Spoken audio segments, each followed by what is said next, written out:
জয় গুরু, বন্দে পুরুষোত্তমম। শ্রী শ্রী ঠাকুরকে কেন্দ্র করে আমাদের জীবন চলা। যদিও প্রিয় পরমকে উদ্দেশ্য করে জীবনের চলা শুরু হয়, তবুও নিজের অজান্তে প্রবৃত্তির গোলকধাঁধায় দিগ্ভ্রান্ত হয়ে এমন এক দুর্বিষহ অবস্থার সম্মুখীন হতে হয়, তখন জীবনে এগিয়ে চলাটা আর সম্ভব হয়ে ওঠে না। প্রয়োজন হয় এমন একজন দরদি মানুষের, যার সান্নিধ্য, সহযোগিতা এবং হৃদয়ের স্পর্শ পুনরায় জীবনকে গতিশীল করে তোলে, আনন্দপূর্ণ উচ্ছল করে তোলে। জীবন সার্থকতা পায় এক অনাবিল প্রগতিমুখর উজ্জ্বল জীবনের সংস্পর্শে। আশ্রম জীবনে এমনতর ঘটনা প্রতিদিনই পরিলক্ষিত হয়। কত রকমের মানুষের প্রত্যহ আনাগোনা আশ্রমে। শ্রী শ্রী ঠাকুর দর্শন করে আচার্যদেবের সান্নিধ্যে এসে নিজের জীবনের কথা, সংসারের কথা উজাড় করে দেন তার চরণে। এক গভীর প্রত্যাশা ও বিশ্বাস মনে থাকে, তিনি ম্যাজিকের মতো সব দুঃখ, ব্যথা ও সমস্যা মিটিয়ে দেবেন। কিন্তু তিনি অত্যন্ত দৃঢ়, বলিষ্ঠ, বাস্তবধর্মী, বিজ্ঞান মনস্ক মানুষ। তার বৌদ্ধিক যুক্তিপূর্ণ বিশ্লেষণী কথার মধ্যে রয়েছে গভীর ইষ্টপ্রেম এবং সঠিক জীবন চলার অমৃত পথ নির্দেশনা, যাতে আত্মজীবনে ফিরে আসে স্বস্তি, সৌন্দর্য এবং সচ্ছল জীবন নির্দেশিকা।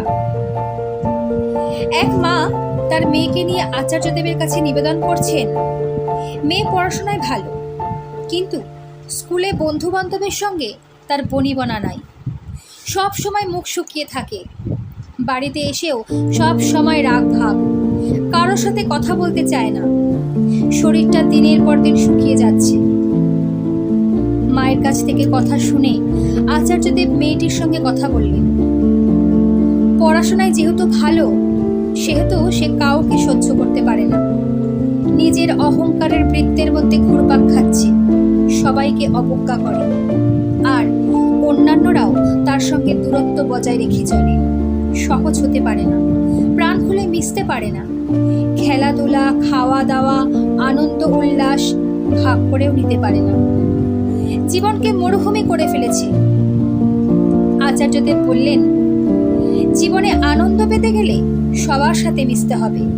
নিজের অহংকারের বেড়া জালে নিজেকে বেঁধে ফেললে জীবন তো শেষ হয়ে যাবে। আর এই পড়াশোনায় লাভ কি হবে? বৃহত্তর সংসারে যখন যাবে, এই কারণেই জীবন তখন দুর্বিষহ হয়ে উঠবে। নিজেকে মুক্ত করো, বাবা মায়ের সাথে প্রাণ খুলে কথা বলো, বন্ধু বান্ধবদের সঙ্গে মেশো, তবে তো আনন্দ পাবে।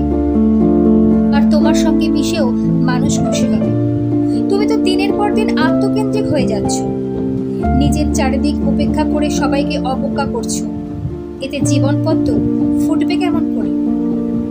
পদ্মের সৌন্দর্য ও সৌরভে চারিদিক আলোকিত হয়ে ওঠে, তেমনি তোমার জীবন সৌরভে তুমিও বিকশিত হও আর পরিবেশকে সুন্দর করে তোলো।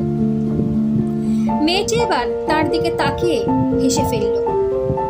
এমন দরদপূর্ণ ভালোবাসার কথা সে তো শোনেনি।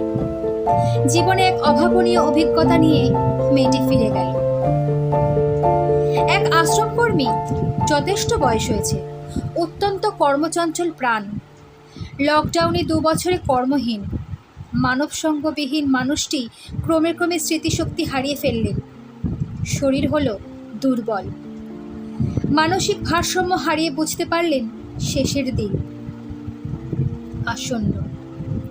মাঝে মাঝেই আচার্যদেবের কাছে বলেন, সব ভুলে যাচ্ছি, কিছুই মনে থাকছে না, ভয় লাগছে, আর বোধহয় বাঁচব না। হতাশা ঘিরে ফেলেছে জীবনটাকে। আচার্যদেব পরম স্নেহের সাথে কাছে টেনে নিয়েছেন, বলেছেন, আমি তো আছি, আপনার কিসের ভয়? কোনো ভুল হলে আমি সামলাবো, আপনার কোনো চিন্তা নেই। এমনতর পরম আশ্রয়, প্রশ্রয় পেয়ে মানুষটি নতুন শক্তি পেল। এই অভূতপূর্ব পরিবর্তন দেখে আচার্যদেবের চরণে বারবার মাথা নত হয়ে আসে। কি অসীম ধৈর্য, অফুরন্ত ভালোবাসার প্রবাহে সমস্ত দুর্বলতাকে হটিয়ে প্রাণোচ্ছল জীবনশক্তি সঞ্চার করে দিলেন। এমনতর কত ঘটনা নিত্য ঘটে চলেছে, তার কোনো সীমা পরিসীমা নাই। হুইল চেয়ারে আচার্যদেবের নাটমণ্ডপের সম্মুখভাগে বসে বলছেন, হাঁটাচলা করতে পারি না, ঠাকুরের কাজ কেমন করে করব? 100 বছর বয়স। সবাই সেই মানুষটার দিকে তাকিয়ে আছে। পাঞ্জাধারী বহুদিনের পুরানো কর্মী, এখনো সৎসঙ্গে যান, ঠাকুরের দয়ার কথা বলেন।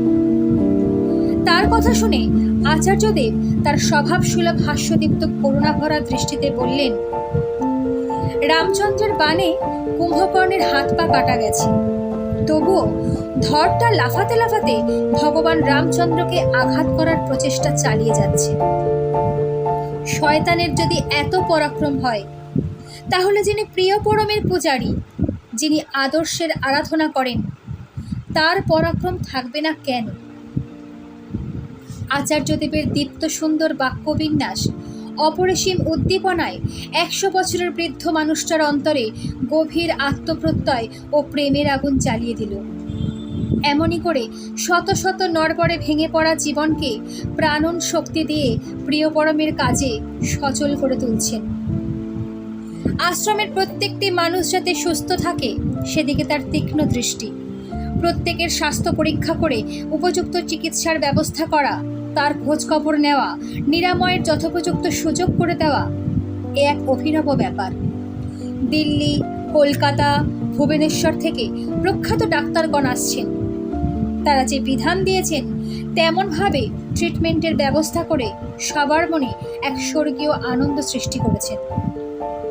কয়েকজন ক্যান্সার পেশেন্ট, তারাও আজ সুস্থ হয়ে প্রাণোচ্ছল আনন্দ নিয়ে ঘুরে বেড়াচ্ছেন। আবার প্রতিদিন ঠাকুরবাড়ি এসে তাদের অন্তরের কথা, সুখ দুঃখের কথা আচার্যদেবের কাছে অকপটে নিবেদন করা যায়। আর তিনিও মহাদেবের মতো সমস্ত ভার বহন করে চলেছেন। কোনো বিরক্তি নাই, অসহিষ্ণুতা প্রদর্শন নাই, বরং তাদের বেঁচে থাকার আকুতিকে উস্কে দিয়ে মৃত্যুমুখী জীবনকে প্রাণবন্ত করে তোলেন। শুষ্ক নিষ্প্রাণ জীবনের প্রতিটি স্নায়ুতন্ত্রীতে জীবন প্রবাহ সঞ্চারিত হতে থাকে। এ এক অভিনব কৌশলী প্রয়াস। প্রতিটি প্রাণে প্রাণে জেগে ওঠে নবজীবনের উদ্ভাস। কখনো আবার এমন আনন্দের হিল্লোল বইয়ে দেন যে বাঁধ ভাঙা প্লাবনের মতো সমস্ত প্রতিবন্ধকতাকে দূরে সরিয়ে দিয়ে সবাই আনন্দে মাতোয়ারা হয়ে ওঠে। নির্মল হাসির জোয়ারে এক স্বর্গীয় পরিবেশ রচিত হয়। এক কর্মী এসে নিবেদন করলেন, তাদের এলাকায় দীক্ষাপত্রের কাজ দ্রুত গতিতে এগিয়ে চলেছে। শুনে তিনি তৃপ্ত হলেন। সঙ্গে সঙ্গে বললেন, আপনার ছেলেমেয়েরা কাজে বেরোচ্ছে কিনা? আমারও তো আপনাদের নিয়ে কোনো চিন্তা নাই। আপনারা তো সারা জীবন ধরে পরম দয়ালকে মাথায় নিয়ে চলেছেন, কিন্তু পরবর্তীকালে এই কাজটা ধরে রাখবে কারা? আপনারা যখন থাকবেন না, তখন কি হবে? কর্মী দাদা নিশ্চুপ, কথা আর বেরোচ্ছে না। আচার্যদেব বললেন, ছেলে মেয়েদের ওপর যদি দায়িত্ব না দেন, তাদের যদি কাজ না শেখান, তাহলে সবই তো মাঠে মারা যাবে। তাদেরকে এগিয়ে দেন, তাদের ওপর নির্ভর করুন। ভুল ত্রুটি করবে, আপনারা সামনে থেকে সংশোধন করে দেবেন, তবে তো তারা শিখবে। বংশ পরম্পরার মধ্যে এই প্রবাহমান গতিটাকে বজায় রাখতে হবে। এটাই তো আপনাদের প্রধান কাজ। এই প্রসঙ্গে পরম দয়াল শ্রী ঠাকুরের জীবনের একটা ঘটনার সামঞ্জস্য দেখতে পাই। পরন্ত এক বিকেলবেলায় দয়াল ঠাকুর জ্যোতি আশ্রমে বসে আছেন। জ্যোতিগণ তাকে ঘিরে বসেছেন। বহিরাগত কয়েকজন দাদাও রয়েছেন। এমন সময় দয়াল ঠাকুর শরৎদার উদ্দেশ্যে বললেন, আপনি আমায় ভালোবাসেন, আমি যা বলি তা আপ্রাণভাবে করার চেষ্টা করেন, কিন্তু আপনার সন্তানাদির মধ্যে যদি তার প্রসার না ঘটে, তাহলে সবই ব্যর্থ। প্রকৃতপক্ষে প্রিয় পরমের এই ভাবধারা বংশ পরম্পরায় বিস্তৃত না হলে পরবর্তী প্রজন্ম এই অমৃতের স্বাদ থেকে বঞ্চিত হবে। জয় গুরু।